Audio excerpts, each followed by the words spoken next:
baru bergabung bersama kita. Baik, saya sudah record ya, sudah rekam. Sekali lagi selamat malam Bapak Ibu Saudara dikasih oleh Tuhan kita Yesus Kristus. Sebelum kita mulai pembahasan kita, saya mengajak kita untuk berdoa. Kita minta hikmat, pengertian daripada Tuhan bila Roh Kudus bekerja untuk menerangi tiap-tiap hati kita. Mari kita berdoa. Bapa kami yang dalam kerajaan surga, kami mengucap syukur untuk kasih setiamu Tuhan di malam hari ini. Seperti biasa kami kembali untuk belajar firman-Mu Tuhan, beri hikmat dan pengertian baik kami, agar kami bisa mengerti firman-Mu dengan baik. Pakai hamba-Mu yang akan menguraikan firman-Mu Tuhan. Berdoa, menyerahkan semua dalam tangan-Mu, hanya dalam nama Yesus Juru Selamat kami yang hidup. Kami berdoa dan mengucap syukur. Amin. Ya, Bapak Ibu Saudaraku yang dikasihi oleh Tuhan Yesus Kristus, kalau kita membaca di Alkitab, bahwa di dalam Matius 16 ayat 18, Tuhan berkata, aku akan mendirikan jemaatku, dan alam maut pun tidak akan menguasainya.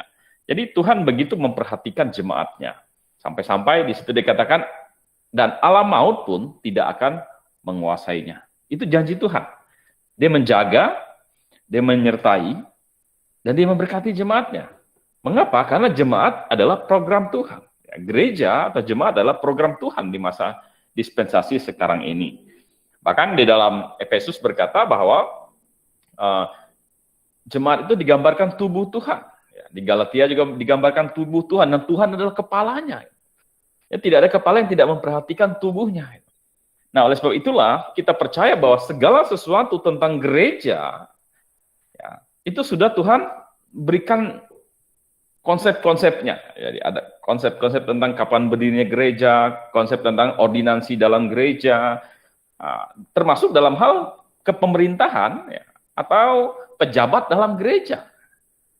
Jadi oleh sebab itulah di malam hari ini ya, saya mengajak kita untuk mempelajari pemerintahan dalam gereja, atau bisa dikatakan pejabat-pejabat dalam gereja. Ini menjadi pertanyaan, siapakah pemimpin gereja yang benar menurut Alkitab?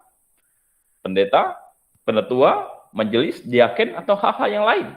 Nah, itu yang akan kita lihat di pembelajaran kita di malam hari ini. Ini yang akan kita lihat di pembelajaran kita di malam hari ini. Ya, jadi pemerintahan dalam gereja, kita dapatkan ada gembala, ada penginjil, ada guru, dan ada diaken. Nah, jadi jabatan dalam gereja. Nah, di mana kita dapatkan ada jabatan di dalam gereja. Ya, jadi yang pertama kita dapatkan itu ada dalam surat Rasul Paulus kepada jemaat yang ada di Efesus. Ya, dia berbicara tentang gereja, dan setelah dia berbicara tentang gereja, dan dia berkata, dan ialah yang memberikan baik rasul-rasul maupun nabi-nabi, baik pemberita-pemberita Injil maupun gembala-gembala dan pengajar-pengajar. Anda baca ayat selanjutnya, untuk memperlengkapi orang-orang kudus bagi pembangunan tubuh Kristus. Jadi, Tuhan memberikan rasul, habis itu Tuhan memberikan nabi-nabi, para pemberita-pemberita Injil atau penginjil, gembala-gembala dan pengajar-pengajar. Untuk apa Tuhan berikan rasul, nabi, pemberita Injil, gembala-gembala dan pengajar? Itu diberikan untuk memperlengkapi orang-orang kudus. Siapa orang-orang kudus? Kita sudah bahas dalam doktrin keselamatan. Orang-orang kudus adalah orang-orang yang percaya. Dan orang-orang percaya itu membangun, bilang, untuk memperlengkapi orang-orang kudus untuk pembangunan tubuh Kristus. Dan tubuh Kristus adalah jemaat lokal.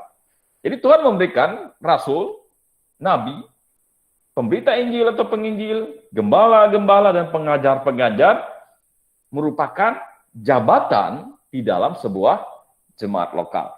Jadi kita dapatkan ini. Ya. Ada rasul, ada nabi, ada pemberita Injil, maupun gembala-gembala dan pengajar-pengajar diberikan kepada jemaat lokal. Tapi sebelum kita jauh masuk ke sana, kita harus memperhatikan dulu konsep ini. Ya.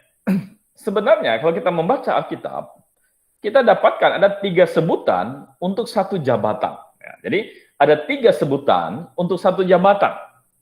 Nah, mengapa saya sampaikan ini di awal pembahasan kita? Karena kalau salah memahami 3 sebutan ini, atau ketukar-tukar, atau kita bingung tentang sebutan ini, ya, maka kita akan bingung nanti jabatannya seperti apa.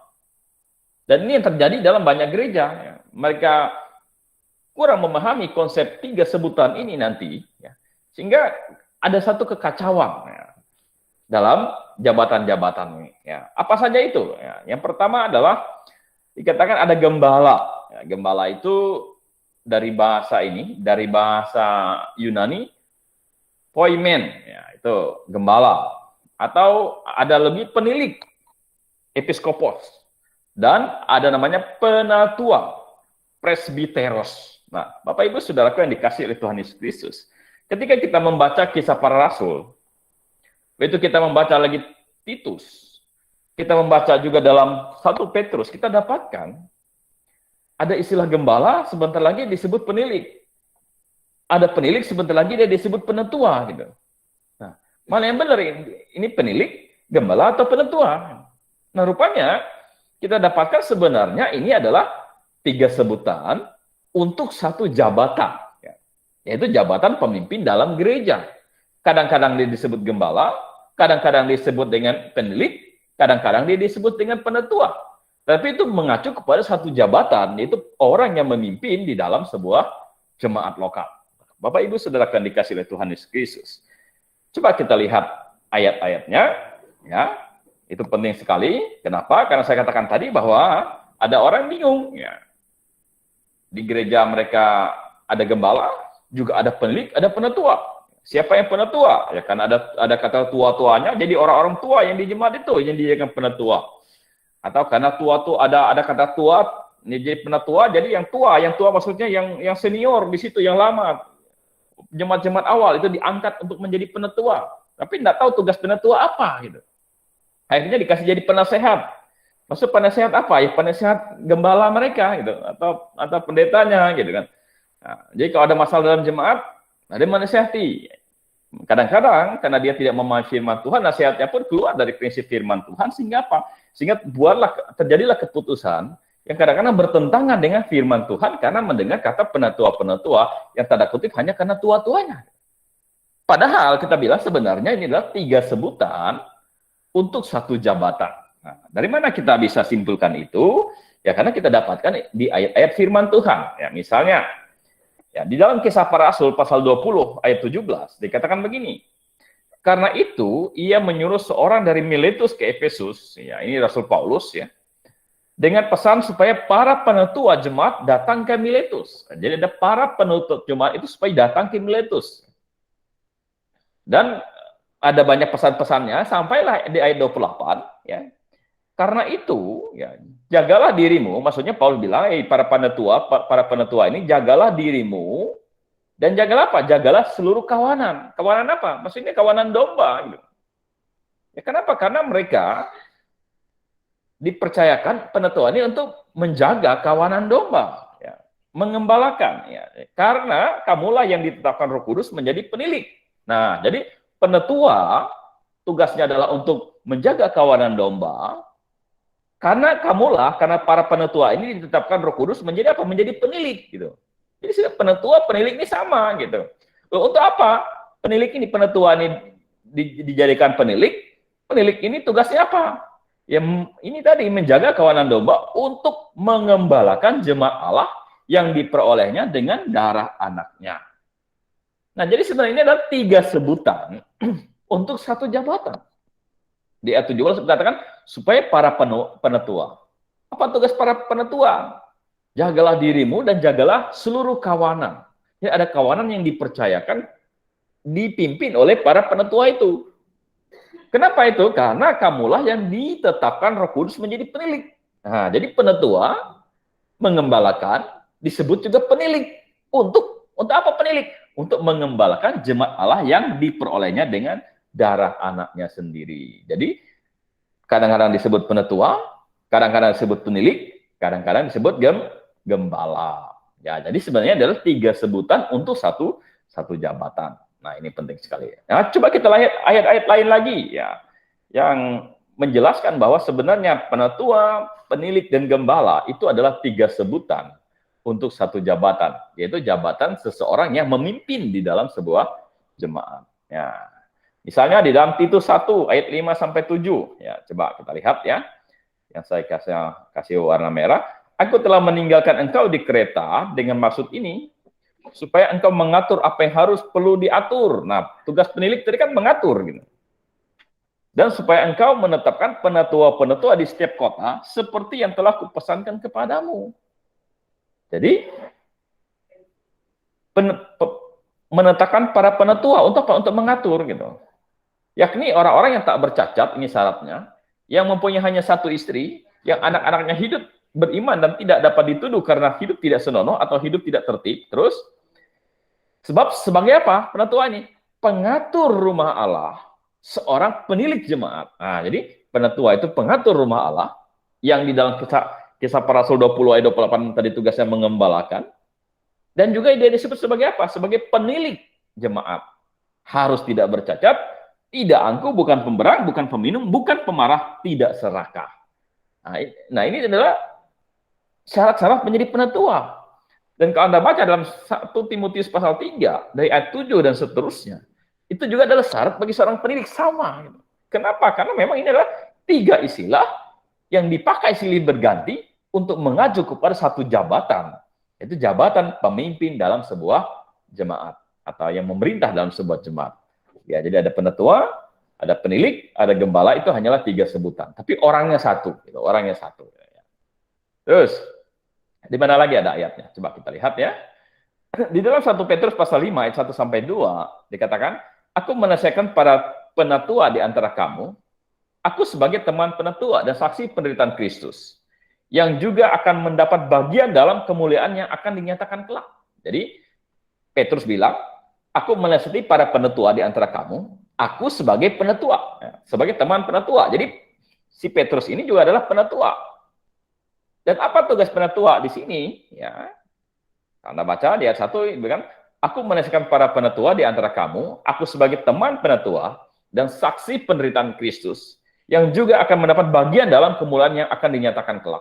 Gembalakanlah kawanan domba Allah yang ada padamu. Jadi tugas penatua mengembalakan, juga menilik, mengatur, dan juga tadi katakan sebagai seorang penilik, gembalakanlah. Jadi penilik juga mengembalakan, jangan dengan paksa tetapi dengan sukarela, sesuai dengan kehendak Allah, dan jangan karena mau mencari keuntungan tetapi dengan pengabdian diri. Ya, jadi Bapak Ibu Saudara akan dikasih oleh Tuhan Yesus Kristus, supaya tidak rancu, makanya saya bahas ini dulu bahwa sebenarnya penatua, penilik, dan gembala itu adalah 3 istilah atau 3 sebutan yang mengacu kepada satu orang pemimpin dalam sebuah jemaat. Kadang-kadang dia dipanggil para penatua, ya. Kadang-kadang dia dipanggil penilik, ya. Kadang-kadang dia dipanggil gembala, gitu. Jadi kalau Anda bertanya, oh kalau gitu kita mau pilih yang mana, gitu kan? Pilih yang mana, gitu kan? Ya, kita bilang begini, ya. Kita harus tahu dulu latar belakangnya. Ya. Kenapa dia disebut? Kenapa seorang pemimpin dalam gereja itu kadang-kadang disebut penatua, kadang-kadang dia disebut penilik, kadang-kadang dia disebut gembala. Sebenarnya tiap-tiap istilah itu dia punya penekanan. Ya. Kata penilik itu dalam arti ini apa? Yang mengatur, yang mengurus. Jadi mengurus apa? Maksudnya yang mengurus kawanan domba itu. Jadi seorang pemimpin dalam jemaat itu harus bisa mengurus, mengatur, menata jemaat, mengurus, mengatur domba yang Tuhan percayakan kepadanya. Dan kenapa dia juga menggunakan istilah penatua? Nah, kalau Anda mempelajari firman Tuhan, sebenarnya kekristenan awal-awal atau kekristenan mula-mula itu terdiri dari orang Yahudi. Jadi kekristenan mula-mula itu terdiri dari orang Yahudi, baru belakangannya sebagian orang non-Yahudi, baru belakangannya lagi mayoritas orang.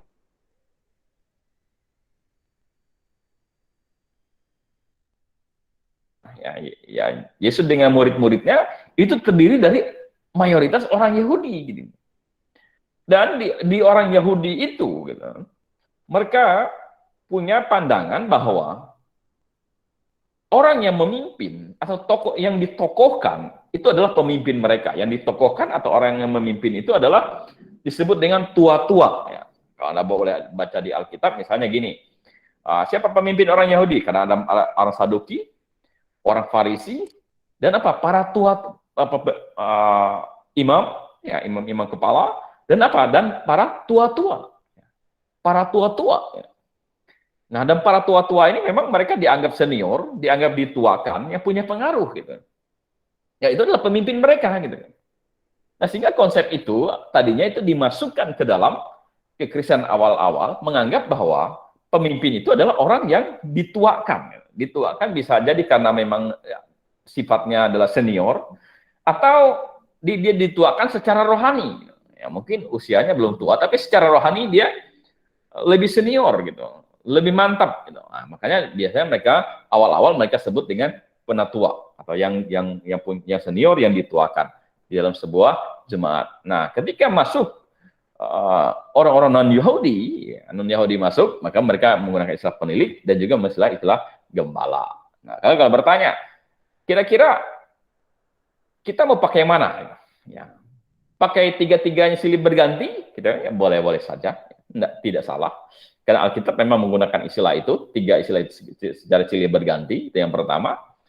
Tetapi, ya, kalau misalnya kita bilang supaya tidak bingung atau tidak canggung bagaimana kalau pilih salah satu? Ya, saya bilang boleh-boleh saja. Gitu.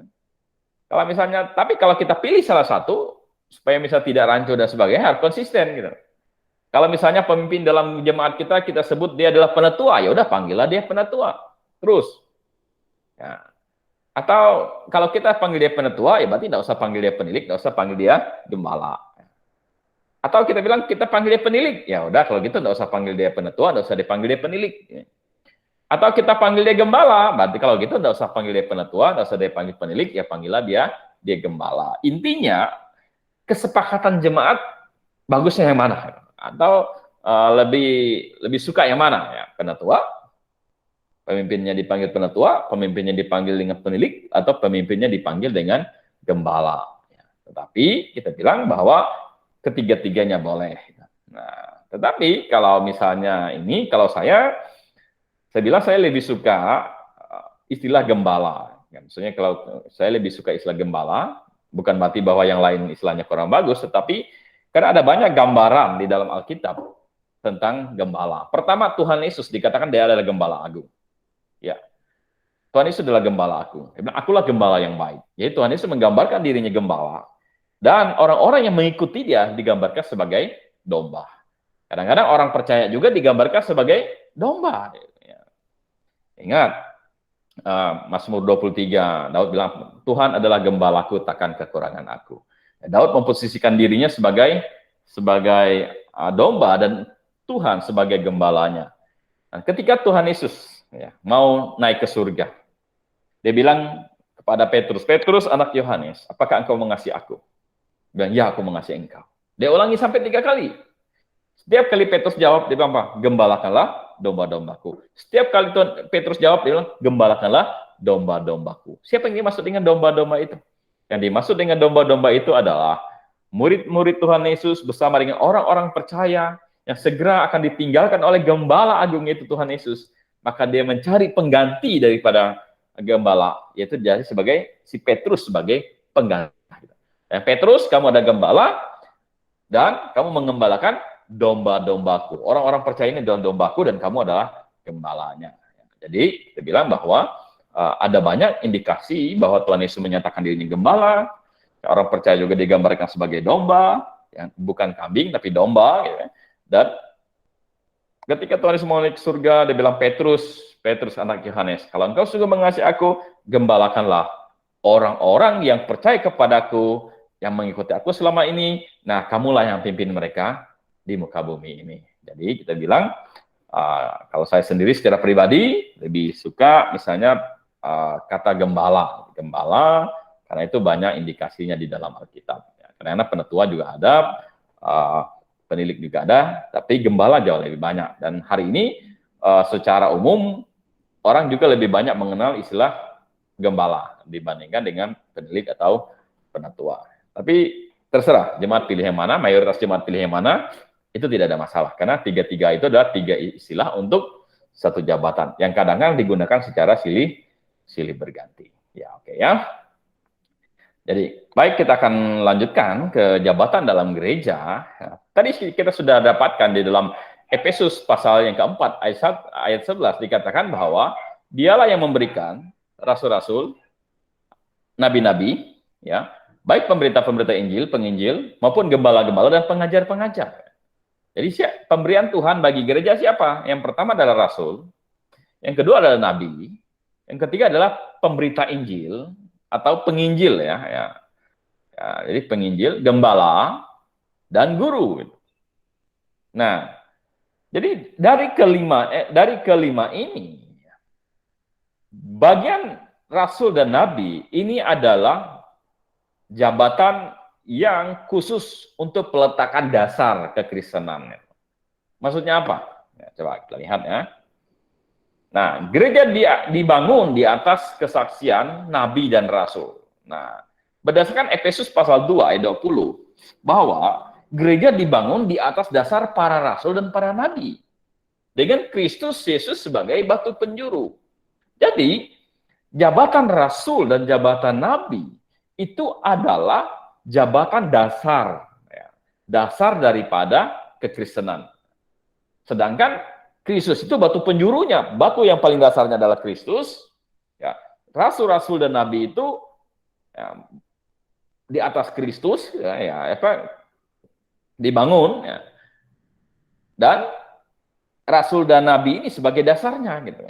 Nah, sekarang pertanyaan kita adalah apanya rasul dan apanya nabi?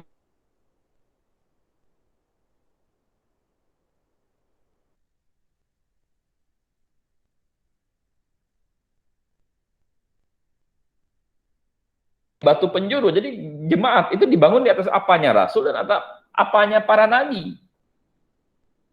Rupanya kita dapatkan bahwa jemaat dibangun di atas dasar kesaksian rasul dan kesaksian nabi. Kesaksian rasul itu adalah kitab perjanjian baru. Kenapa? Karena kitab perjanjian baru itu adalah kitab-kitab yang ditulis oleh para rasul. Gitu. Dan kesaksian nabi adalah kitab perjanjian lama. Dan karena kitab perjanjian lama dan kitab perjanjian baru sudah selesai ditulis, sudah 66 kitab, 39 kitab perjanjian lama, 27 kitab perjanjian baru, artinya kesaksian para nabi ada 39 kitab dasarnya, dan kesaksian para rasul ada 27 kitab, maka jumlah kitab kita 66, dan inilah dasar daripada kekristenan.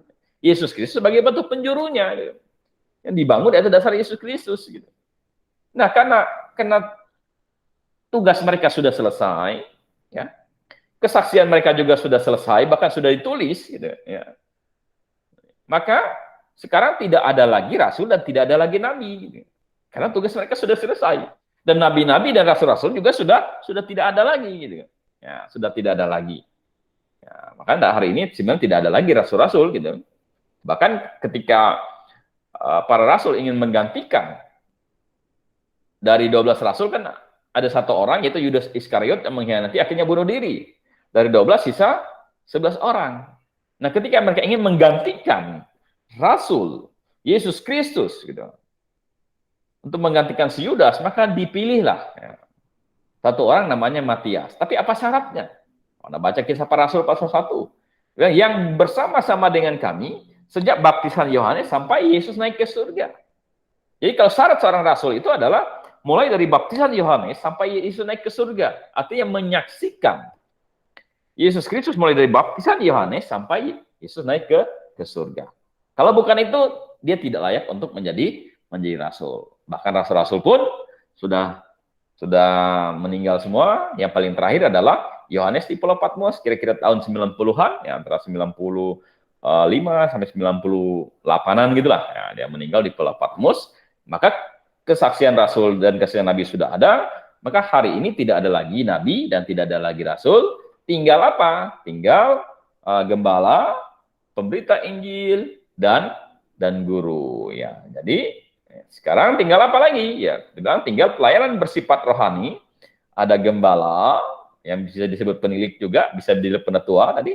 ada penginjil, ya, pemberita-pemberita Injil, dan guru-guru. Guru-guru maksudnya apa? Ya, bukan guru matematika, bukan guru IPA, tapi yang maksud guru adalah guru Injil, yaitu mereka yang mengajar di dalam jemaat lokal, yang mengajar tentang Injil atau mengajar tentang Alkitab. Nah, ini yang pelayanan yang bersifat rohani. Jadi pemimpin dalam gereja itu adalah gembala, dibantu oleh penginjil dan dibantu oleh guru Injil. Guru Injil dalam hal rohani. Tetapi ada juga pelayanan bersifat jasmani. Ya, maksudnya keperluan-keperluan jasmani. Itu biasanya diaken. Diaken itu berasal dari kata diakonos, ya, dalam bahasa Yunaninya, yang artinya adalah pelayan. Ya, pelayan. Nah, itu pertama kali ditulis dalam Kisah Para Rasul pasal yang ke-6, di mana waktu itu jemaat banyak orang percaya Yahudi dan Yahudi, dan karena pengayaan banyak janda-janda, dan janda-janda ini tidak terlayani maka pelayanan meja, maka dipilihlah diaken, pelayan-pelayan untuk mengurusi masalah makanan para janda-janda ini, orang-orang percaya ini, supaya rasul-rasul jangan terfokus ke makanan ini sehingga mereka lupa ke pelayanan. Maka dipilihlah diaken. Nah, diaken ini bisa dia melayani hal rohani, tapi kalaupun dia tidak bisa melayani dalam hal rohani, memang tujuan dia adalah pelayanan dalam hal sifatnya jasmani. Nanti kita akan pelajari lebih lanjut, ya. Jadi kita melihat bahwa sekarang itu hanya ada gembala, penginjil, dan guru Injil bersifat jasmani, adalah diaken. Yang ketiga ini bersifat rohani, maksudnya melayani hal-hal rohani. Yang satu ini bersifat jasmani. Ya, misalnya misal pembangunan gereja, urus listrik, urus keperluan dalam gereja, masalah misalnya kursi, meja, sound system, dan sebagainya, biasanya diberikan tugas kepada diaken. Misal membantu dalam perjamuan Tuhan, membantu hal-hal misalnya berhubungan dengan baptisan dan sebagainya, itu biasanya adalah urusan diaken atau pelayan, ya, diakonos, ya, pelayan. Baik, jadi kita bilang bahwa ada gembala, ada penginjil, ada guru Injil, dan ada diaken. Dan kita dapatkan ada banyak istilah yang dipakai hari ini dalam kekristenan, yang sebenarnya bukan istilah dalam Alkitab. Misalnya, ya, pendeta.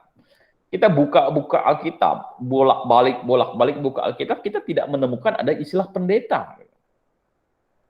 Di dalam Alkitab, kita menemukan ada istilah gembala, pemberita Injil, guru Injil, ya. Tetapi kita tidak menemukan ada istilah pendeta. Kenapa? Karena istilah pendeta memang ini adalah, Anda buka di Wikipedia, Anda buka di Google, di mana Anda dapatkan bahwa ini adalah istilah untuk pemimpin Buddha. Gitu. Jadi pendeta itu berarti pandita, gitu. Pandita. Jadi pemimpin Buddha, dan Hindu juga demikian. Gitu. Nah, kita bilang inilah bukan istilah kekristenan, gitu. Ya, bukan istilah kekristenan, gitu kan? Ya, istilah kekristenan adalah gembala, penilik, penetua, ya, 3 sebutan tadi, penginjil, ya, dan guru Injil, gitu kan. Nah, pendeta itu tidak ada istilah dalam Alkitab. Ya. Nah, itu adalah istilah bagi Buddha, gitu, yang biasanya kepalanya agak pelontos, gitu. Itu adalah pendetanya, gitu, panditanya. Saya tidak tahu mengapa kekristenan mengambil istilah ini masuk dalam kekristenan. Padahal kekristenan punya istilah khusus. Yang menjaga, yang memberi makan, yang memelihara domba, itu adalah gembala. Yang tugasnya adalah menilik, memperhatikan, mengawasi. Dia disebut penilik. Yang dianggap sebagai senior dalam hal iman. Nah, makanya dipanggil penetua. Kenapa kok mesti kita pungut istilah dari lain, gitu kan? Sehingga konsep ini konsep yang salah, gitu. Gereja yang benar mesti gitu. Apalagi nanti ada istilah dari pendetanya sudah salah, ada lagi, oh kamu masih baru-baru, jadi ini sekolah Alkitab melayani 1-2 tahun, nah kamu karena masih muda disebut pendeta muda. Ya, ada lagi pendeta pembantu, ya, pendeta muda PDM, ya. Kalau pendeta penuh katanya PDT. Ya, kalau pendetanya muda PDM, kalau pembantu PDP. Wah, tambah ini lagi, tambah salah lagi, ya. Jadi kita tidak menemukan istilah itu di dalam Alkitab itu bukan istilah dalam pemerintahan gereja, itu justru itu istilahnya Buddha. Ya. Terus kita juga tidak menemukan ada istilah majelis di dalam jemaat atau dalam gereja. Di beberapa gereja majelis, oh majelis jemaat. Ya. Majelis itu identik dengan apa? Oh kita cari di Alkitab majelis, oh dapat gitu. Yaitu majelis agama, majelis yang menyidangkan Tuhan Yesus gitu. Kenapa? Karena kata majelis ini biasanya mengacu kepada persidangan gitu.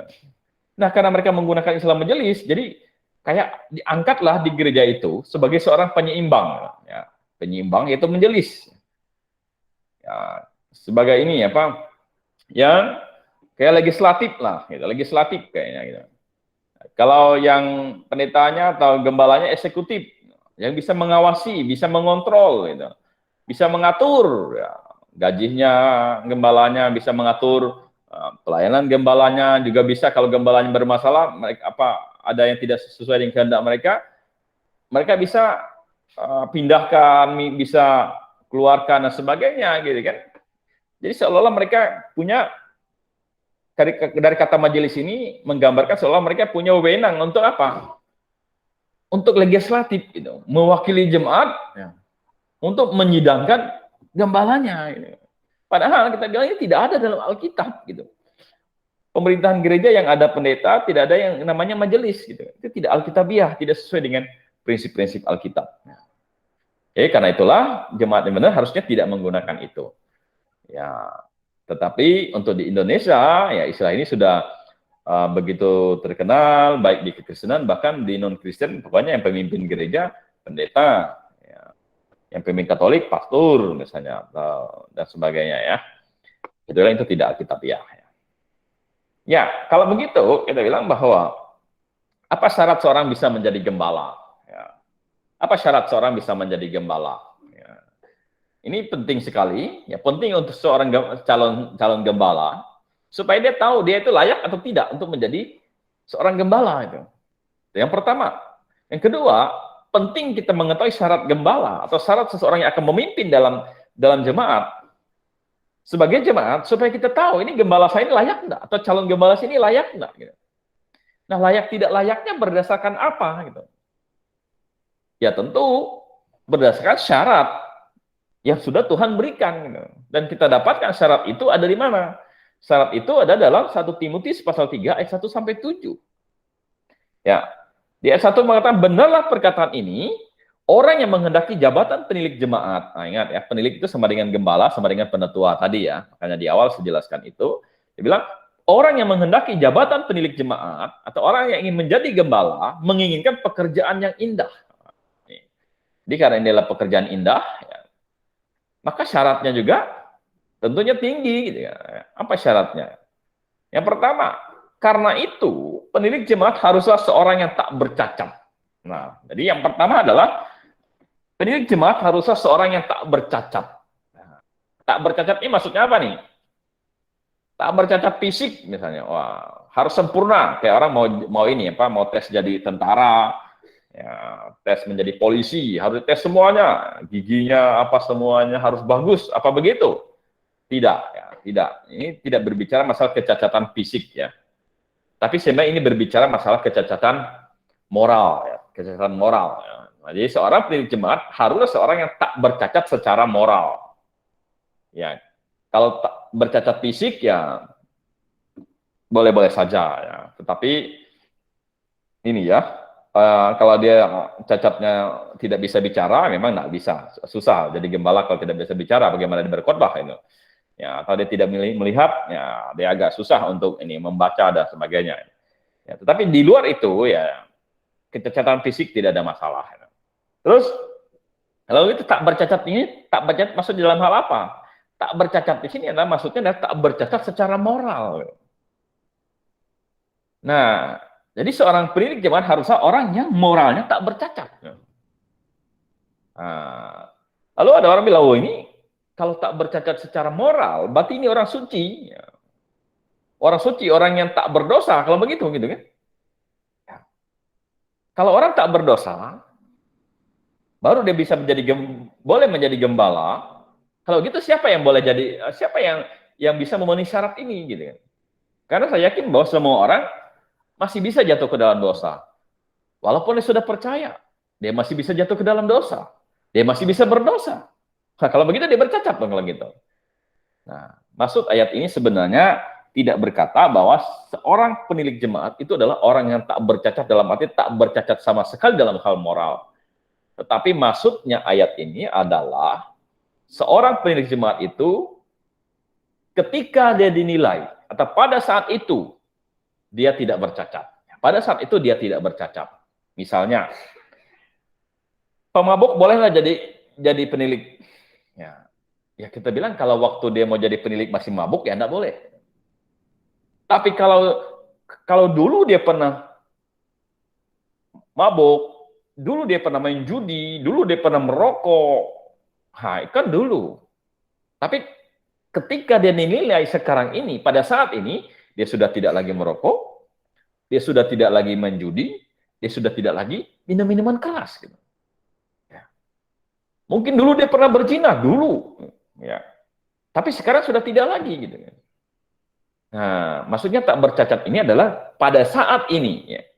Ketika dia dinilai, dia sudah tidak berjudi lagi, dia sudah tidak berzina lagi, dia sudah tidak merokok lagi, nah, dia sudah tidak memabuk lagi. Gitu.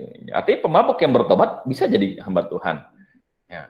Orang yang tadinya pejudi, kalau dia bertobat, bisa jadi hamba Tuhan. Siapapun, kalau dia bisa bertobat, dia bisa jadi hamba Tuhan. Tapi yang dimaksud tak bercacat adalah ketika dia sedang dihakimi. Artinya dinilai. Oh, setelah beberapa tahun ini memang dia sudah sungguh-sungguh bertobat. Nah, orang yang sungguh-sungguh bertobat, sudah teruji dia sungguh-sungguh bertobat, baru dia boleh menjadi seorang gembala. Jadi bukan berarti tak bercacat, wah, nggak boleh cacat sedikit pun dalam hal moral. Wah, kalau gitu siapa manusia di muka bumi ini yang tidak pernah jatuh ke dalam dosa? Pasti punya, ya, seperti sudah pernah. Kalau gitu, orang-orang yang latar belakangnya yang dulu sebelum dia kenal kebenaran punya latar belakang yang gelap, nggak bisa jadi hamba Tuhan dong kalau begitu. Wah, tidak demikian. Ya. Yang penting dia sudah sungguh-sungguh bertobat, ya, sungguh-sungguh sudah lahir baru, sungguh-sungguh sudah bertobat dan tidak lagi melakukan dosa itu. Habis itu apa? Suami dari satu istri, ya, suami dari satu istri. Jadi seorang gembala adalah orang yang tak bercacat moralnya pada waktu dia dinilai. Dia adalah seorang suami dari satu istri. Ya. Suami dari satu istri sebenarnya ini mengajarkan banyak hal. Ya, mengajarkan yang pertama adalah seorang gembala, konsep pertama yang diajarkan suami dari satu istri, ini mengajarkan apa? Ini sebenarnya meruntuhkan konsep gereja Katolik. Gitu. Kenapa? Karena gereja Katolik percaya bahwa orang-orang yang ambil bagian dalam pelayanan, entah itu pasturnya, entah itu brudernya, entah itu romonya, entah itu apa, dia harus hidup celibate. Apa itu celibate? Celibate itu artinya tidak boleh menikah. Gitu kan. Jadi pemimpin gereja itu tidak boleh menikah. Nah, baik pasturnya, brudernya, kardinalnya, uskupnya, bahkan sampai pausnya tidak boleh menikah. Gitu. Tetapi justru Alkitab bilang orang menghendaki jabatan penilik jemaat, pemimpin dalam jemaat, justru adalah suami dari satu istri. Artinya orang yang sudah menikah. Gitu. Orang sudah menikah. Gitu. Itu yang pertama. Jadi ini menghancurkan ya, konsep gereja Katolik yang berkata, ya, pemimpin jemaat atau pemimpin gereja haruslah celibate, hidup dengan tidak menikah. Ya, kita bilang itu bertentangan dengan ayat firman Tuhan. Nah, salah satunya apa? Pemilihan beranak cucu dan bertambah banyak. Pemimpin jemaat harus seorang yang suami dari satu istri. Ada yang pertama. Yang kedua, suami dari satu istri. Ini juga menghancurkan konsep gereja yang mengajarkan bahwa wanita boleh memimpin dalam pertemuan jemaat. Entah itu sebagai gembala, entah itu sebagai penginjil, ya, memimpin dalam pertemuan jemaat. Atau sebagai gembalanya di dalam jemaat. Padahal kita bilang, haruslah suami dari satu istri. Ya, suami dari satu istri. Berarti bukan istri dari satu suami, bukan. Jelas ini mengajarkan bahwa pemimpin jemaat itu adalah seorang laki-laki. Nah, banyak hari ini gereja yang pemimpinnya adalah perempuan. Tapi ini melanggar ayat ini, dan ada banyak ayat firman Tuhan yang melarang perempuan untuk menjadi pemimpin dalam gereja. Suami dari satu istri.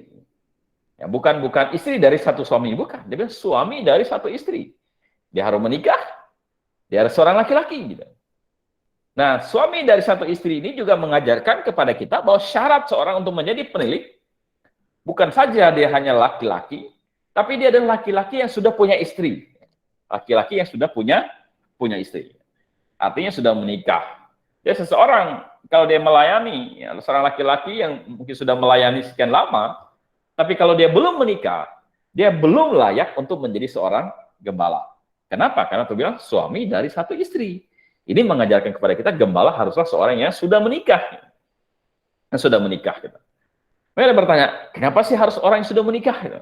Nah, ketika saya sudah beberapa tahun dalam pelayanan, gitu, saya dapatkan justru dapatkan bahwa seorang pemimpin dalam jemaat memang membutuhkan seorang istri ya, dalam pelayanan. Ya. Mengapa? Ya karena ada banyak kasus-kasus tertentu gitu, yang akan lebih efektif ya dan akan lebih elegan kalau itu ditemani oleh seorang istri atau justru kadang-kadang istri yang bisa menyelesaikan ya, kasus-kasus tertentu dalam jemaat. Misalnya kalau misalnya ada satu jemaat misalnya pemudi ya misalnya ada masalah, ada sakit atau apa ya. Nah, kalau ini seandainya gembalanya dia belum menikah, dia tidak bisa kunjungin. Kalaupun dia kunjungin ke sana, misalnya ke kos ada putri, ada jemaatnya yang putri yang sakit, baru dia belum menikah, baru dia sendiri ke sana. Gitu. Itu kan tidak ini, itu kan tidak elok, gitu kan, tidak elok, dan tentu tidak boleh demikian, gitu. Ya. Oh, bukankah boleh dia misalnya panggil pemudi-pemudinya juga untuk ke sana? Iya, gitu. Tetapi itu akan lebih sulit dibandingkan kalau dia punya istri. Kalau dia punya istri, dia langsung datang sama istri ke sana. Yang pertama. Yang kedua, memang ada kasus-kasus tertentu. Gitu. Bagi jemaat yang perempuan, dia lebih enak bicara masalahnya atau hal yang ditanyakan kalau dia ke perempuan dibandingkan langsung kepada misalnya Pak Gembala. Gitu. Dia lebih terbuka ke Ibu Gembala. Nah, kadang-kadang masalah perempuan juga itu jauh dimengerti oleh perempuan. Karena itulah katakan bahwa harus yang sudah menikah. Kalau belum menikah, belum boleh menjadi seorang gembala. Dan argumentasi yang keempat, kenapa suami dari satu istri? Kenapa harus menikah? Karena jemaat terdiri dari keluarga demi keluarga. Jemaat terdiri dari keluarga demi keluarga. Seorang gembala harus berkeluarga, baru dia bisa mengerti permasalahan dalam keluarga-keluarga. Saya pernah dengar ini, pernah dengar satu khotbah seorang pastor gitu. Dia menasihkan tentang pernikahan. Oh, pernikahan itu harus begini. Ya, pokoknya harus sistemnya begini, suami harus begini, istri harus begini. Ya, mungkin kalau jemaatnya kritis, ya kamu ngomong aja. Kamu nggak tahu, kamu belum pernah nikah. Mana kamu tahu bagaimana urusan berumah tangga, bagaimana nanti menghadapi istri, bagaimana nanti menghadapi suami, bagaimana masalah ekonomi dan sebagainya. Kamu belum menikah. Jadi dia tidak bisa tahu persis permasalahan keluarga karena dia belum berkeluarga.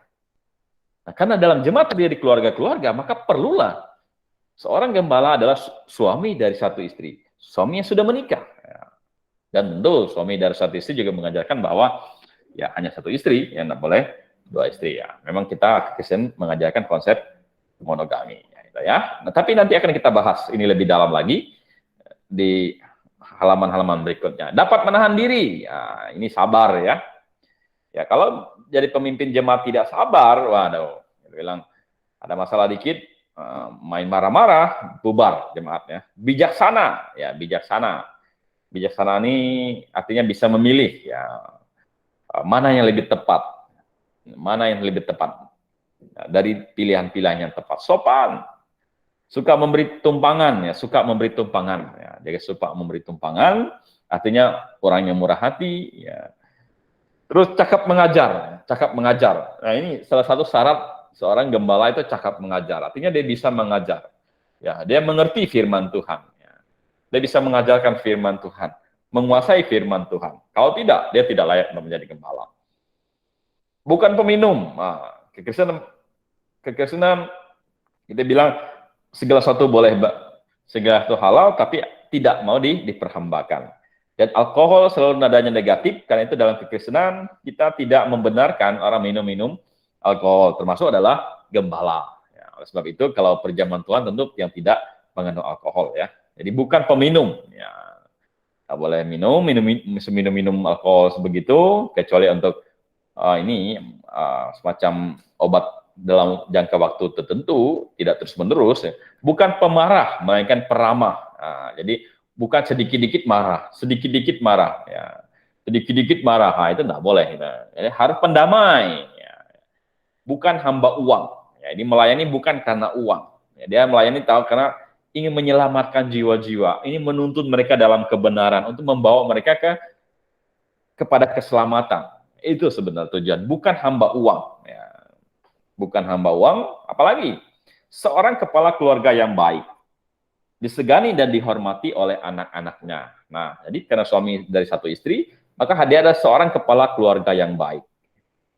Jadi, kenapa dia ada seorang kepala keluarga yang baik? Ya, disegani dan dihormati oleh anak-anaknya. Nah, sebenarnya bagian ini mengajarkan ada beberapa hal. Yang pertama adalah seorang gembala haruslah menjadi kepala keluarga yang baik. Itu dinilai dari mana? Ya, dari kehidupan rumah tangganya. Ya. Anak-anaknya seperti apa? Apakah anak-anaknya hidup dalam Tuhan? Anaknya percaya kepada Tuhan? Istrinya seperti apa? Apakah istrinya hidup seturut dengan firman Tuhan? Kenapa? Karena seorang gembala bisa disalahkan atau dia tidak layak jadi gembala kalau dia tidak bisa menjadi kepala keluarga yang baik. Dan keberhasilan dia atau standar kepala keluarga yang baik itu adalah kalau anak dan istrinya hidup seturut dengan firman Tuhan. Kalau anaknya kacau, istrinya kacau, maka dia tidak layak menjadi gembala. Misalnya apa? Misalnya istrinya selingkuh, dia tidak layak. Anaknya narkoba, dia tidak layak. Anaknya hamilin anak orang, dia tidak layak.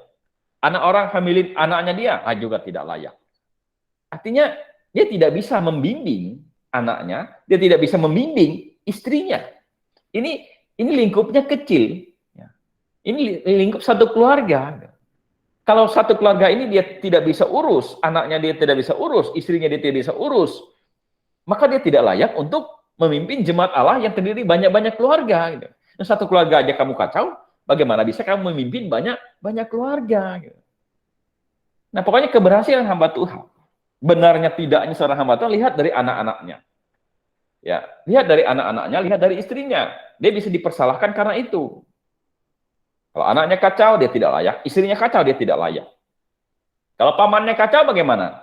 Atau orang tua dia kacau. Misalnya orang tuanya nipu orang, masuk penjara. Adiknya dia, misalnya, narkoba, misalnya. Itu bagaimana? Kita bilang, lingkup tuntutan Tuhan adalah atas keluarganya sendiri. Yang ada di bawah dia. Siapa? Anak dan istrinya. Orang tua itu sudah beda rumah sama dia. Itu bukan wilayah kepemimpinan dia.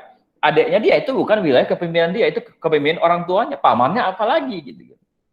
Ya, kalau bapaknya kacau, adiknya kacau, pamannya kacau, itu memang bukan di lingkupnya dia. Gitu. Tapi yang otoritas dia itu ada di istri dan anak-anaknya. Gitu. Makanya kalau hamba Tuhan, istrinya kacau, anaknya kacau, dia seharusnya tidak layak untuk jadi gembala. Kalau dia masih ngotot jadi gembala, ya jangan mau digembalakan oleh dia. Jangan kita mau jadi jemaat yang digembalakan oleh orang yang rumah tangganya kacau, ya. Suami istri suka ribut, suami istri istrinya selingkuh, anaknya kacau dan sebagainya. Nah, itu tidak layak. Mengapa? Karena dibahas di sini. Jika seorang tidak tahu mengepali keluarganya sendiri, bagaimanakah ia dapat mengurus jemaat Allah?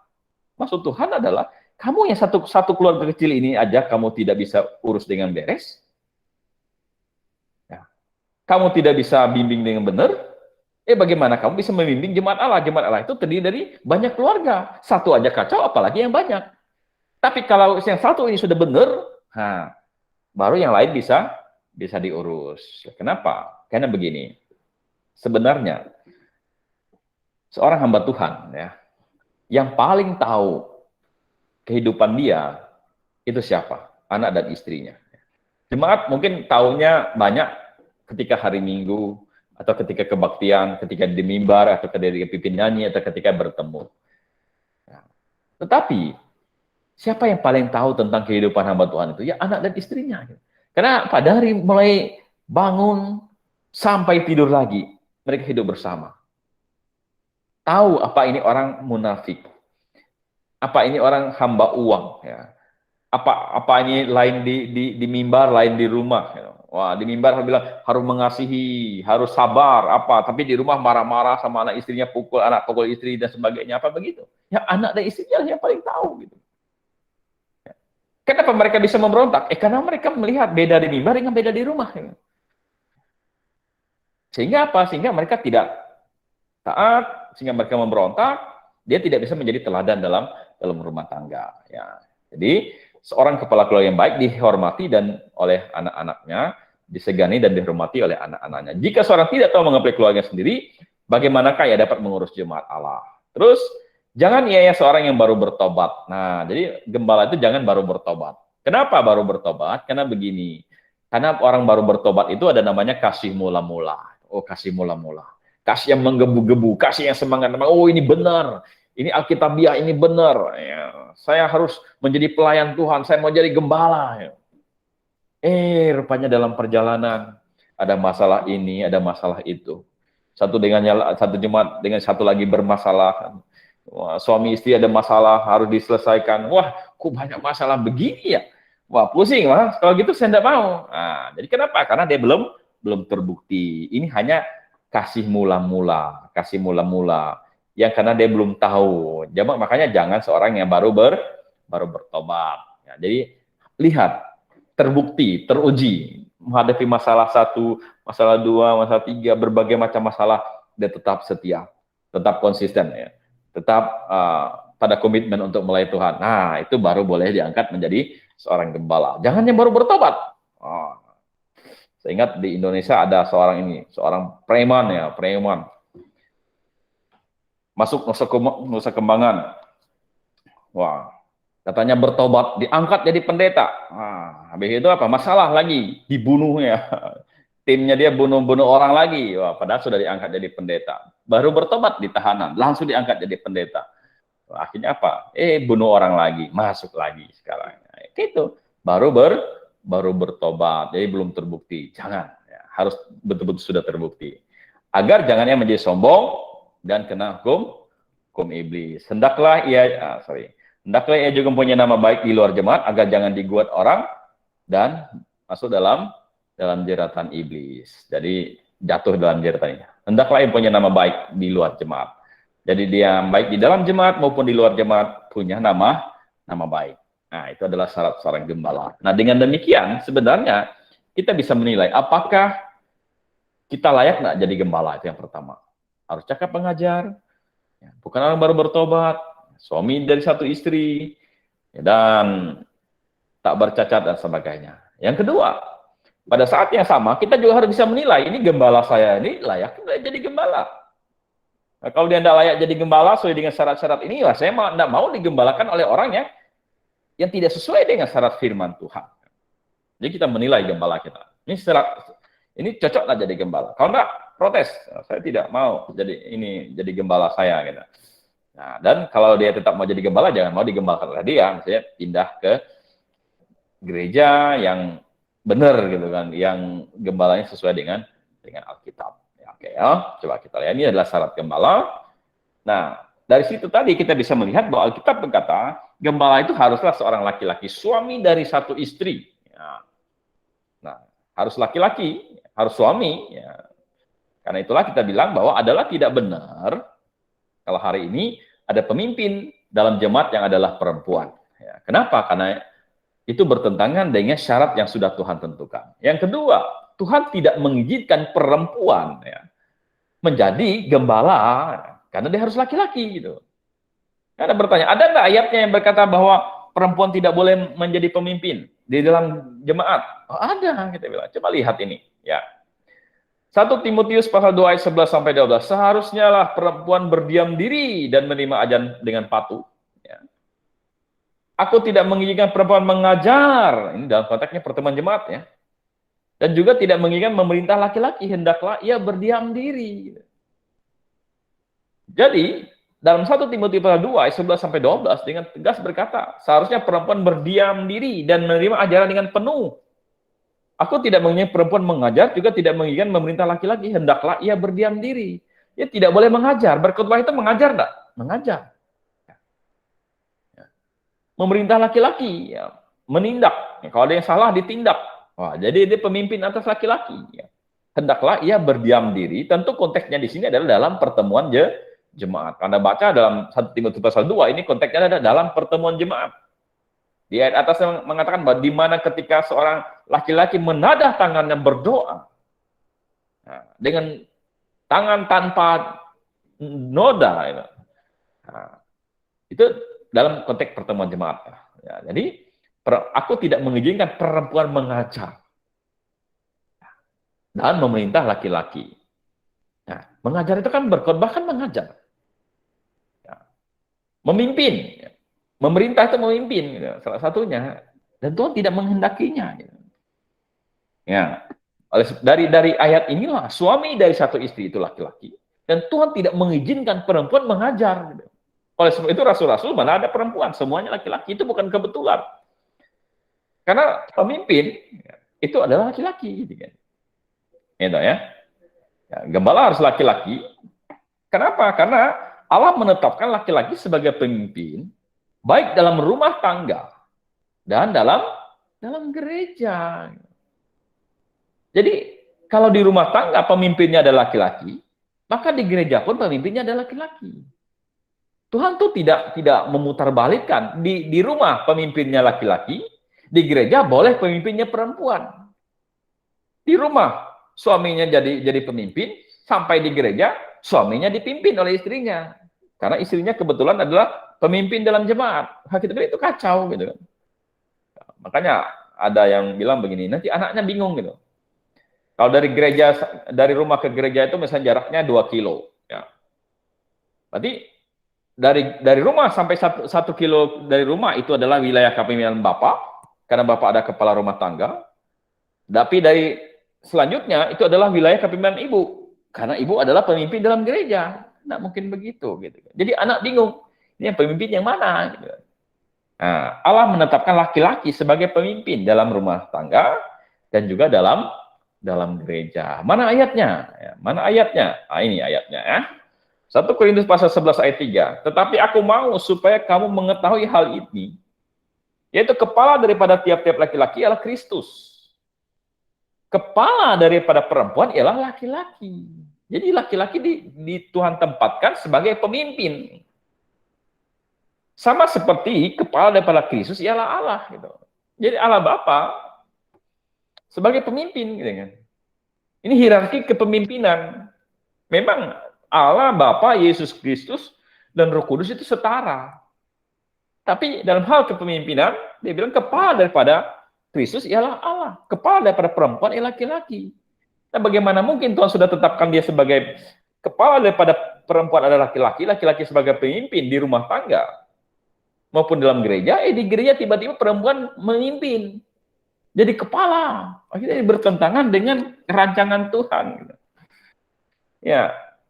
Kita kan mestinya harus konsisten. Kalau di rumah dia sebagai pemimpin, maka di gereja sebagai pemimpin. Kalau di rumah perempuan dipimpin, ya di gereja pun dipimpin. Jangan di rumah dia dipimpin, di gereja dia memimpin. Nah, itu bertentangan namanya.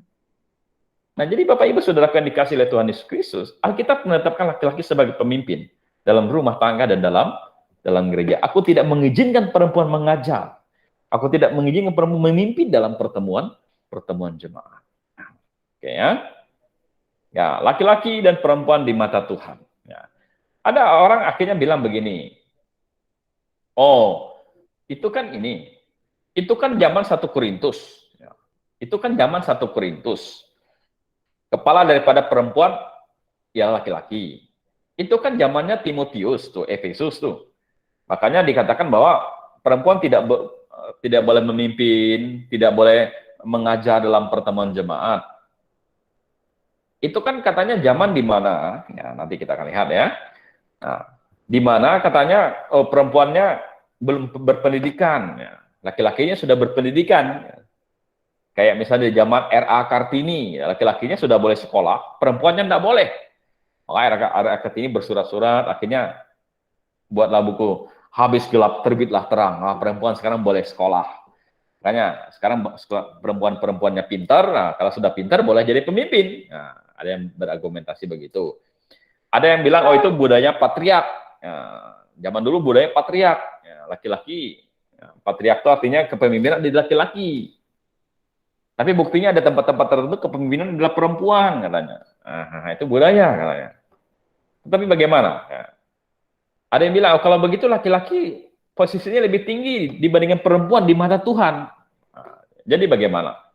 Kita bilang begini, sebenarnya adalah baik laki-laki dan perempuan di mata Tuhan itu sama dalam hal derajat, dan sama dalam hal derajat. Ya, dari derajatnya sama. Mau laki-laki perempuan di mata Tuhan sama derajatnya dalam hal derajat, dalam hal martabat. Ya. Dalam hal jiwanya di mata Tuhan itu sama, tetapi dalam hal kepemimpinan itu berbeda. Sama derajat dalam hal derajat, hakikat, nilai di mata Tuhan sama, tetapi berbeda dalam hal kepemimpinan. Dalam keluarga, ya Tuhan tetapkan laki-laki pemimpin. Dalam gereja, Tuhan juga tetapkan laki-laki sebagai pemimpin. Nah, terus, kenapa? Karena kepala daripada perempuan adalah laki-laki. Kalau Anda baca, ya Anda baca ini, baca selanjutnya, 1 Timotius pasal 2. Tadi ayat 6 sampai 8 dan seterusnya. Ada argumentasi berkata begini. Paulus berkata, mengapa mengapa perempuan harus berdiam diri? Karena dia bilang, karena Adamlah yang pertama kali diciptakan. Gitu. Loh, apa hubungannya? Gitu. Perempuan berdiam diri dalam pertemuan jemaat, karena dia bilang apa? Adamlah yang pertama kali diciptakan, bukan Hawa. Lagi pula katanya di situ, Hawalah yang jatuh ke dalam dosa karena dia tertipu. Bukan Adam yang jatuh ke dalam dosa, tetapi Hawa yang tertipu dan jatuh ke dalam dosa. Nah, pertanyaannya adalah, itu apa hubungannya? Gitu. Sedang berbicara masalah perempuan tidak boleh mengajar dalam pertemuan jemaat, perempuan tidak boleh memimpin dalam pertemuan jemaat, tiba-tiba ada ayat berkata, tiba-tiba di ayat bawah yang berkata apa? Lagi pula, Adam yang pertama kali dijadikan. Maksudnya adalah, dalam hal derajat, laki-laki dan perempuan sama di mata Tuhan. Tapi dalam hal kepemimpinan, sejak penciptaan, Tuhan sudah tetapkan, bukan kebetulan Adam yang pertama kali dijadikan. Tuhan bisa nggak tiba-tiba jadikan laki-laki dan perempuan? Bisa. Tetapi kenapa dia bisa jadikan Adam dulu, baru Hawa gitu? Ini sebenarnya dikatakan lagi pula Adam yang pertama kali dijadikan, ini mengacu bahwa Tuhan taruh pemimpin dulu, baru yang dipimpin. Gitu. Adam dulu, baru Hawa. Gitu. Sejak penciptaan itu sudah ditetapkan demikian. Gitu. Nah, lalu ada yang bilang argumentasinya, oh itu kan budaya pada waktu itu budaya patriark. Gitu. Sekarang kan bebaslah budaya ya, oleh ada feminisme apa semua sudah mulai merusak.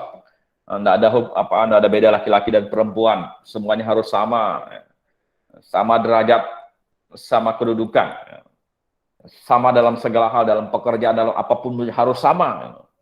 Ya, kita bilang nggak bisa begitu. Kalau bisa dikatakan, oh itu budaya, zaman dulu budaya. Jadi itu argumentasi yang berbahaya bagi orang yang percaya wanita dan laki-laki sama dalam semua hal di mata Tuhan. Ya. Itu bahayanya apa? Bahayanya adalah kalau memang budaya kepala daripada dalam rumah tangga itu adalah laki-laki, itu budaya sejak kapan? Sejak penciptaan. Sampai kapan? Sampai abad 20. Awal-awal abad 20 baru ada yang perempuan harus boleh jadi pemimpin. Ya. Kalau Anda lihat di gereja-gereja awal, Rata-rata laki-laki pemimpin. Ya. Laki-laki pemimpin, gereja-gereja awal. Kapan baru perempuan boleh memimpin? Di akhir-akhir abad yang ke-20 gitu. Ya, 1970-an lah, baru mulai gitu. Saya kenal ada satu gereja. Ya.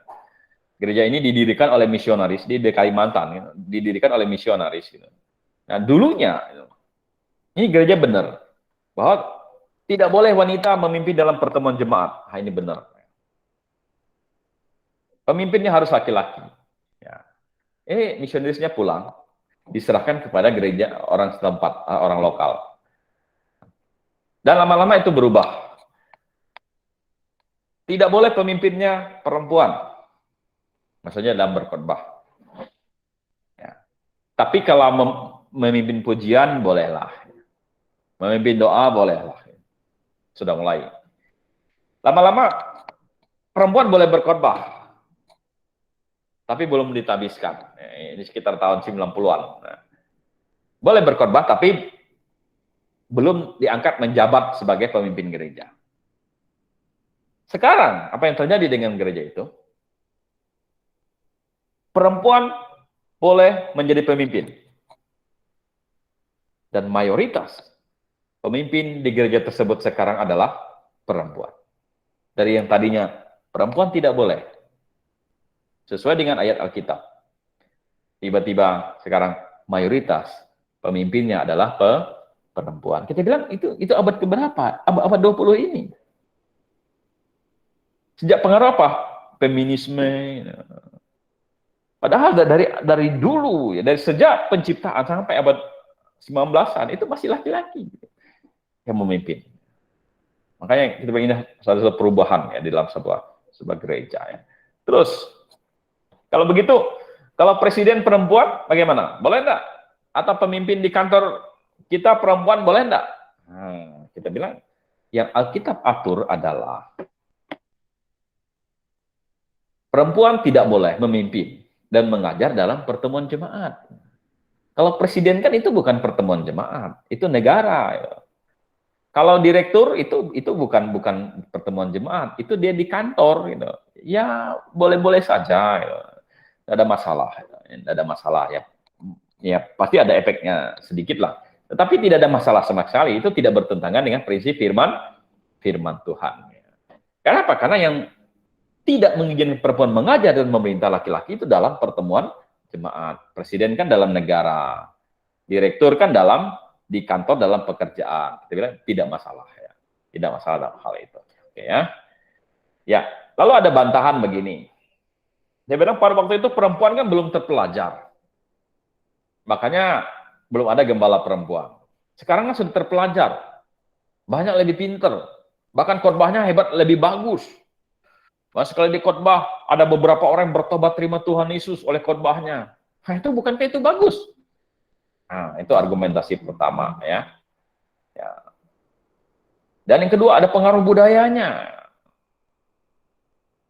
Coba kita lihat ya. Yang pertama, pada waktu itu perempuan belum terpelajar. Kita bilang, Tuhan menempatkan kepala daripada laki-laki adalah Kristus. Kepala daripada perempuan adalah laki-laki. Ini dan kepala daripada Kristus adalah Allah. Ini kira-kira ada hubungannya dengan terpelajar atau tidak terpelajar nggak? Kalau bicara masalah terpelajar tidak terpelajar, maka saya tanya, yang terpelajar, yang lebih terpelajar siapa? Kristus atau Allah Bapa? Oh, dua-duanya setara. Ini bukan masalah terpelajar tidak terpelajar. Ini bukan bicara masalah derajat. Karena antara Allah Bapa dengan Yesus itu sederajat. Di dalam Filipi pasal 2 mengatakan apa? Yang walaupun dia setara dengan Bapa, dia tidak menganggap kesetaraannya itu sebagai hak yang harus dipertahankan. Jadi ketika dia mengosongkan diri, dikatakan dia setara dengan Bapa dalam segala hal. Tapi dalam hal kepemimpinan, dia bilang apa? Kepala daripada Kristus ialah Allah. Kepala daripada perempuan ialah laki-laki. Maka bilang, ini bukan bicara masalah terpelajar atau tidak terpelajar. Oh, sekarang perempuan terpelajar, maka ayat firman itu tidak berlaku. Tidak demikian. Atau kalau misal argumentasinya, oh laki-lakinya terpelajar waktu itu, maka jadi pemimpin. Sekarang perempuan sudah terpelajar, boleh dong perempuan jadi pemimpin. Kita bilang bukan masalah terpelajar, tidak terpelajar. Kembali kepada argumentasinya sih, Paulus tadi, Adamlah yang pertama kali diciptakan, barulah Hawa. Adamlah pemimpin, Hawa yang dipimpin. Gitu. Nah, kalau misalnya terpelajar, tidak terpelajar. Oh, kalau terpelajar boleh jadi pemimpin. Nanti kalau perempuan sudah terpelajar juga boleh jadi pemimpin. Ya. Maka pertanyaan saya adalah, siapa yang lebih terpelajar, Adam atau Hawa? Siapa yang pernah sekolah, Adam atau Hawa? Itu kan dua-duanya tidak sekolah. Dua-duanya tidak terpelajar. Tetapi dalam kondisi begitu, siapa yang Tuhan tetapkan jadi pemimpin? Laki-laki. Jadi di rumah tangga laki-laki sebagai pemimpin. Di gereja pun laki-laki sebagai pemimpin. Jadi bukan masalah terpelajar tidak terpelajarnya. Pengaruh budaya katanya. Kan bukan. Budaya itu justru abad ke-20-an. Dulu tadinya budaya sudah benar gitu. Nah, abad 20-an lah mulai merusak ini. Mulai gereja membuka diri kepada bolehlah perempuan. Bolehlah. Yang dari tadinya tidak boleh berkhotbah tapi tidak boleh ditabiskan. Lama-lama boleh ditabiskan. Dan sekarang mayoritas hamba Tuhan adalah perempuan. Nah, lalu bagaimana? Kita bilang mayoritas hamba Tuhan sekarang adalah perempuan. Nah, mereka menggunakan ayat ini. Galatia 3 ayat 28. Dalam hal ini tidak ada orang Yahudi atau orang Yunani, tidak ada hamba atau orang merdeka. Tidak ada laki-laki atau perempuan, karena semua adalah satu di dalam Kristus. Nah, kan? Tuhan tidak membedakan antara orang Yahudi dan orang Yunani. Hamba atau merdeka. Tuhan tidak membedakan laki-laki dan perempuan. Gitu. Karena semuanya adalah satu dalam Kristus. Nah, kan? Laki-laki dan perempuan tidak dibedakan oleh Tuhan. Satu dalam Kristus. Sekarang kan sudah dalam Kristus. Sebenarnya kita bilang, Galatia pasal 3 ayat 28 ini tidak berbicara masalah kepemimpinan. Tidak mungkinlah di 1 Timotius pasal 2, Paulus bilang, tidak boleh memimpin, tidak boleh mengajar. Lalu di Galatia pasal 3 yang ditulis oleh Rasul Paulus juga bilang, laki-laki dan perempuan sama. Sebenarnya konteksnya adalah laki-laki dan perempuan di sini sama di dalam Kristus dalam hal keselamatan. Tidak dibedakan orang Yahudi, non-Yahudi, hamba atau merdeka, semua punya posisi yang sama dalam hal keselamatan. Semua dalam posisi yang sama. Boleh menerima keselamatan. Tidak ada beda sedikit pun. Itu maksudnya sebenarnya. Tidak berbicara bahwa laki-laki dan perempuan tidak ada perbedaan sedikit pun. Nah, jadi kita bilang, Alkitab yang tegas berkata, aku tidak mengizinkan perempuan. Suami dari satu istri. Bukan istri dari satu suami. Ya. Terus, efek melanggar sistem ini. Ya, misalnya perempuan boleh mengajar. Kita bilang, merusak rancangan Tuhan akan keluarga. Nah, yang pertama, sebelum saya bahas ini, ya, ada orang berkata begini, tapi ada loh hamba Tuhan perempuan dalam tanda kutip itu. Khotbahnya bagus. Banyak pengikutnya. Banyak orang yang katanya diselamatkan oleh khotbahnya dia. Kita bilang begini. Kita bilang tidak dipungkiri, memang ada banyak perempuan yang hebat berkhotbah, hebat mengajar dan sebagainya. Itu tidak bisa dipungkiri. Tentu laki-laki juga banyak yang hebat berkhotbah, hebat mengajar juga. Tetapi yang jadi masalahnya bukan dia hebat mengajar, hebat berkhotbah. Yang jadi masalahnya adalah sementara dia menguraikan firman Tuhan, sementara dia berdiri di mimbar berkhotbah, menyampaikan firman Tuhan, pada saat yang sama dia sedang melanggar firman Tuhan. Anda bayangkan, pada saat dia berdiri di mimbar, dia sedang berkhotbah, dia sedang mengajar firman Tuhan, tapi pada saat yang sama dia sedang melanggar firman Tuhan. Dia menginjak-injak firman Tuhan. Di mana ayat yang dia langgar? Di mana ayat yang dia injak? Yang dia injak, yang dia langgar adalah 1 Timotius pasal 2 ayat 6 sampai 8. Aku tidak mengizinkan perempuan mengajar. Tidak mengizinkan perempuan memerintah laki-laki dalam pertemuan jemaat. Itu ayat yang dia langgar. Itu ayat yang dia injak-injak. Sementara dia berkhotbah firman Tuhan, pada saat yang sama dia sedang melanggar firman Tuhan. Kira-kira Tuhan senang? Tidak. Ya, tidak. Tidak, Tuhan tidak senang itu. Dia bersalah di hadapan Tuhan. Ya, dia bersalah di hadapan Tuhan. Ya. Oke. Lalu apa efeknya? Kita merusak rancangan Tuhan akan keluarga.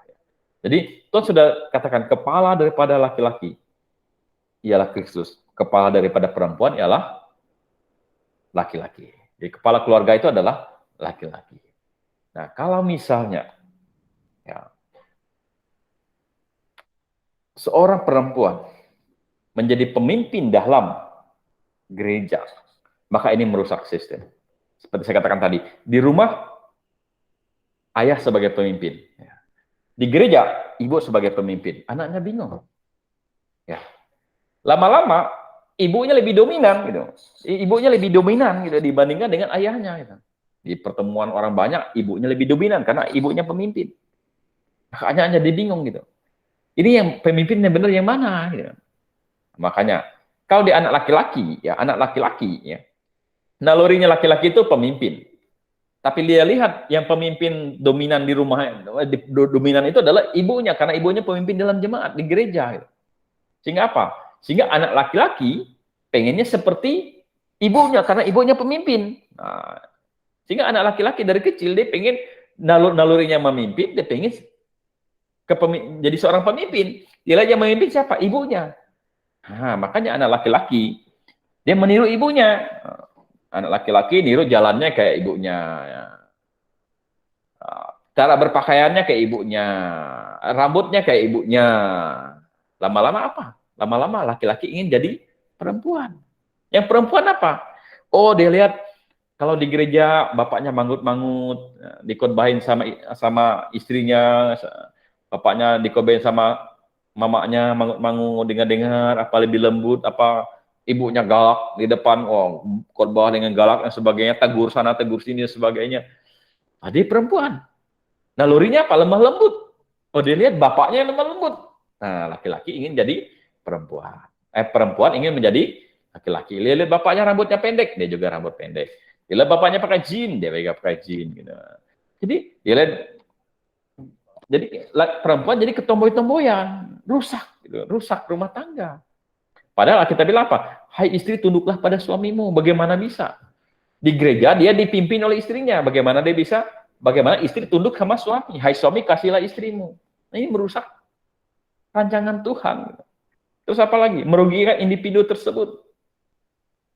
Kaum feminis yang berkata bahwa laki-laki dan perempuan harus sama dalam segala hal. Akhirnya mereka ingin mengatakan bahwa di dalam segala hal kami harus sama. Bukan hanya dalam hal misalnya kehidupan, pengakuan, bahkan dalam pekerjaan pun harus sama. Kalau misalnya laki-laki boleh jadi tentara, kami juga boleh jadi tentara. Oh, memang banyak tentara perempuan, iya.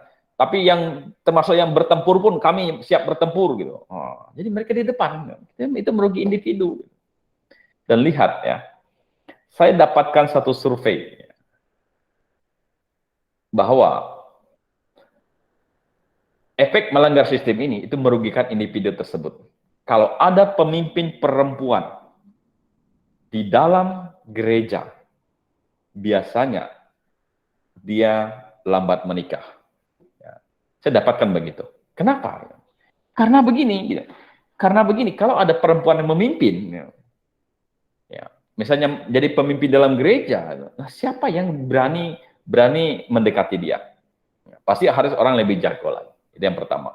Yang kedua, normalnya laki-laki itu bukan mencari orang yang memimpin dia. Dia akan mencari istri yang dia pimpin. Yang tunduk sama dia, yang dengar-dengaran sama dia. Saya seorang laki-laki, ya. Normalnya cari wanita yang lemah lembut, bukan wanita yang memimpin, bukan wanita yang galak, bukan wanita yang tegas gitu kan, bukan. Tapi wanita yang siap dipimpin. Itu normalnya laki-laki. Nah, kalau ada gembala perempuan, pemimpin gitu kan, biasanya laki-laki normal dia akan tidak suka, akan mendapatkan seorang wanita seperti itu. Sehingga yang sering saya dapatkan adalah mereka sulit untuk mendapatkan pasangan hidup. Tapi anak-anak, ada tuh gembala perempuan, cepat juga dia dapat. Ada juga laki-laki yang menikah sama dia. Ya, saya bilang kan tadi, normalnya laki-laki mencari orang yang siap untuk dipimpin. Berarti dia termasuk laki-laki yang tidak tidak normal gitu. Maksudnya yang sukanya cari istri yang memimpin dia, istri yang uh, mengatur dia, berarti dia adalah laki-laki yang tidak normal. Itu merugi individu tersebut. Yang kedua, merusak gereja. Jadi merusak gereja ya. Ini terjadi satu kekacauan dalam sebuah gereja. Tapi banyak wanita yang bagus berkhotbah, ya, sudah kita bahas tadi ya. Bahkan ada yang orang yang diselamatkan oleh khotbah dia. Itu tidak bisa. Karena sementara dia berkhotbah, sementara dia menguraikan firman Tuhan, pada saat yang sama dia sedang melanggar firman Tuhan. Tuhan tidak akan tentang itu. Justru Tuhan murka terhadap orang tersebut. Karena itulah kita bilang, Tuhan tidak mengizinkan perempuan mengajar dalam pertemuan jemaat. Berkhotbah termasuk mengajar. Tidak boleh menjadi pemimpin. Nah, sekarang kita lihat diaken ya. Jadi tadi dalam hal rohani, gembala, penginjil, guru Injil, itu 3. Diaken, apa syarat diaken? Ya, kita cepat saja ya. Demikian juga diaken dengan hal orang yang terhormat, jangan bercabang lidah, jangan penggemar anggur, jangan serakah. Ya, jadi kurang lebih seperti itu tadi. Bahkan orang yang memelihara rahasia iman. Jadi diaken harus orang yang memelihara rahasia iman, karena tugas dia salah satunya mengunjungi jemaat. Ya, kalau ada masalah, dia kunjungin. Ya. Kalau jemaat ada curhat, dia harus memegang rahasia iman. Hati nurani yang murni, yang suci. Ya. Jadi pelayan, diaken ya. Mereka juga harus diuji dahulu, baru ditetapkan dalam pelayanan itu setelah ternyata mereka tak bercacat. Nah, seperti tadi ya, tak bercacat. Artinya dia memiliki moral yang tak bercacat pada waktu dinilai. Demikian pula istri-istri hendaklah seorang terhormat. Nah, jadi istri-istri diaken pun, ya, istri-istri diaken pun harus tak bercacat. Jadi kalau ada diaken, bukan hanya dianya, tapi istrinya juga harus terhormat, tidak memfitnah dan sebagainya. Kenapa? Kan satu paket ini, satu paket antara suami dan istri. Dia kan harus suami dari satu istri, ya, berarti dia adalah laki-laki dan mengurus anak-anaknya dan keluarganya dengan baik. Ya kurang lebih ya. Karena mereka yang melayani dengan baik, beroleh kedudukan yang baik, sehingga dalam iman kepada Kristus Yesus mereka dapat bersaksi dengan leluasa. Artinya secara iman dia rohani. Ya. Baik secara iman dipilihlah untuk pelayanan. Pelayanannya apa? Membantu gembala melayani dalam jemaat, terutama dalam hal-hal jasmani. Ya, contohnya melayani meja, Kisah Para Rasul pasal 6 ayat 1 sampai 5. Jadi orang-orang Yahudi ya, yang berbahasa Yunani, ya, ada orang Ibrani, janda-janda mereka kelaparan, maka Tuhan Rasul-rasul pilih orang-orang untuk melayani dalam hal jasmani, dalam hal ini urus makan dan minum mereka, supaya apa? Lihat ini, berhubungan dengan itu, ke-12 rasul itu memanggil semua murid berkumpul dan berkata, kami tidak merasa puas karena kami melayani firman Allah untuk melayani meja. Karena itu, saudara-saudara, pilihlah 7 orang dari antaramu yang terkenal baik, yang penuh dengan Roh Kudus, supaya kamu mengangkat mereka untuk tugas ini. Dan supaya kami sendiri dapat memusahkan pikiran dalam doa dan pelayanan firman. Maksudnya, jangan sampai rasul-rasul karena ngurus makan janda-janda ini, ngurus makan orang-orang ini, sampai mereka lalai dalam hal pelayanan firman dan doa. Biarlah diaken yang mengurus ini, hal-hal jasmani, dan para rasul, gembala, penginjil, guru Injil, mereka mengurus hal-hal yang ya, sifatnya pelayanan rohani. Main meja, main apa lagi? Mengurus keperluan operasi gereja, operasional gereja, seperti listrik gereja, urusan air gereja, urusan mau perjamuan Tuhan, urusan ya keperluan dalam gereja, humas dengan masyarakat. Ah, itu bisa dilakukan oleh diaken. Urusan apa? Melayani jemaat. Ya, kalau ada misalnya jemaat sudah lama tidak datang, nah, salah satunya itu besuk. Kalau misalnya ada yang sakit, nah, salah satunya bisa besuk. Nah, itu salah satu tugas daripada seorang diaken. Nah, kalau begitu, apalah pelayanan wanita dalam jemaat? Kan tadi wanita bisa bagus khotbahnya dan sebagainya. Apa pelayanan mereka dalam jemaat kalau begitu? Oh, kita bilang banyak sekali. Banyak sekali pelayanan wanita dalam jemaat yang diperbolehkan oleh Tuhan. Yang pertama, memimpin pujian dan berkhotbah dalam pertemuan kaum wanita atau kebaktian wanita yang tidak ada laki-laki dewasanya di sana. Ya, kan tidak boleh memimpin dan mengajar dalam pertemuan jemaat yang ada laki-laki dewasanya. Gitu. Tapi kalau tidak ada laki-laki dewasa, pelayanan bukan sifatnya memimpin, boleh nggak? Boleh. Ya. Jadi, mimpin pujian boleh nggak? Boleh dalam kebaktian kaum wanita. Kan ada laki-laki dewasa. Berkhotbah boleh enggak? Boleh. Dalam kebaktian kaum wanita. Boleh. Gitu. Terus apa lagi? Mengajar sekolah minggu. Boleh enggak? Boleh. Gitu. Kenapa? Karena tidak ada laki-laki dewasa di sana. Anak-anak laki-laki ada enggak? Ada. Anggaplah dia mengajar anaknya sendiri. Gitu. Boleh.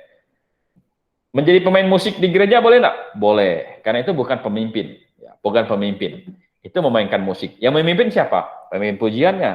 Dia bilang, nomor ini. Ya, lagu tentang ini. Ya, dia yang pimpin. Gitu. Pemain musik kan cuma memainkan musik. Itu boleh dilakukan oleh wanita. Jadi, kesimpulannya, apa pemerintahan dalam gereja saat ini? Yang pertama adalah gembala. Yang kedua adalah penginjil. Yang ketiga adalah guru Injil. Nah, ini dalam hal rohani. Nabi dan Rasul sudah selesai tugasnya, menulis PL dan PB. Ya. Sekarang ada gembala, ada penginjil, ada guru Injil, dan diaken. Urusan dalam hal jasmani. Ya. Oke, jadi sampai di sini pembahasan kita di malam hari ini, ya, tentang pemerintahan dalam gereja. Jadi yang saat ini ada adalah gembala, penginjil, guru Injil. Dan Tuhan tidak mengizinkan perempuan memerintah dalam pertemuan jemaat. Memerintah laki-laki dalam pertemuan jemaat, karena itu gembala haruslah seorang laki-laki. Pemimpin dalam jemaat haruslah seorang laki-laki. Tuhan tidak izinkan itu kepada perempuan. Karena Tuhan sudah tetapkan demikian. Dalam hal derajat sama di mata Tuhan. Dalam hal kepemimpinan, Tuhan letakkan Kristus ya, sebagai pemimpin laki-laki, dan Allah Bapa sebagai pemimpin Kristus, dan kepala daripada perempuan ialah laki-laki. Dari kekekalan, dari penciptaan sudah Tuhan rancang demikian. Ketika rancangan ini dirusak oleh gereja, dirusak dalam rumah tangga, maka lihat, anak laki-laki pengen jadi perempuan, anak perempuan pengen jadi laki-laki, yang laki-laki pengen jadi perempuan. Kenapa? Mereka ingin menghilangkan laki-laki dan perempuan sama semuanya. Ya. Jadi saya dilahirkan perempuan, saya tidak mau, saya mau jadi laki-laki, ya, transgender. Yang laki-laki bilang, saya tidak mau jadi laki-laki, saya mau jadi perempuan. Nah, dan itulah buah yang dihasilkan oleh gereja yang tidak mau menerapkan prinsip firman Tuhan. Ya, jadi itu yang terjadi kalau prinsip firman Tuhan tidak diterapkan. Oke, ya, sampai di sini pembahasan kita.